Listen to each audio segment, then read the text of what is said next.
রাজধানীর বনশ্রীর এই আবাসিক ভবনের ৬ তলার একটি ফ্ল্যাটে ৮ মাস ধরে আটকে রাখা হয় ১০ শিশুকে।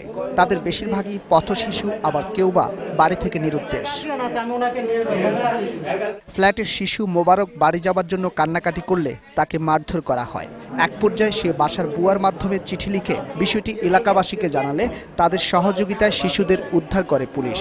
সে সময় তাদের আটকে রেখে মারধরের কথা জানায় শিশুরা। তারা যদি পাচারকারী না হইতো, তারা যদি ভালো মানুষ হইতো, আমাকে ওই সময় যাইতে দেওয়া হইতো, কিন্তু ওই সময় আমাকে যাইতে দেওয়া হয় না। ওই সময় আরো আমার গায়ে আঘাত কইরা আমাকে উপরে নিয়ে যাওয়া হয়েছে।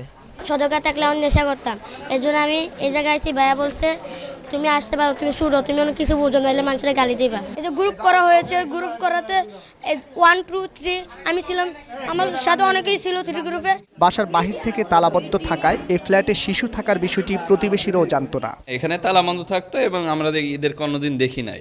আমাদের এতদিন বলে নাই যে আমাদের এখানে আটকে রাখছে। পাচারের উদ্দেশ্যে তাদের আটকে রাখা হয় বলে জানান এই অভিভাবক। আমরা আমাদের বাচ্চাটা নিয়ে আসছি আর ওদেরকে তালা মেরে আটকাই রাখছি, সবগুলো বাচ্চাগো। পরে পুলিশ যাওয়ার পর আমরা খুলে দিয়ে সবাইকে নিয়ে আসি। সে সময় পাচারকারী সন্দেহে ঘটনাস্থল থেকে অদম্য বাংলাদেশ ফাউন্ডেশনের 4 কর্মকর্তাকে আটক করা হয়। তবে তদন্তের স্বার্থে তাদের ক্যামেরার সামনে আনা হয়নি। সাইনবোর্ডহীন এই প্রতিষ্ঠানটির কার্যক্রম নিয়ে নানা অভিযোগ করেন স্থানীয়রা। যদি এরকম ভালো সংস্থা হইতো তাহলে তো একটা সাইনবোর্ড থাকতো। সর্বশেষ যে ছেলেটা, সেই ছেলেটা 6 মাস যাবত ওইখানে আটকা। এটা যদি ভালো সংস্থাই হইতো তাহলে কেয়ারটেকার কেন পলাতক থাকবে?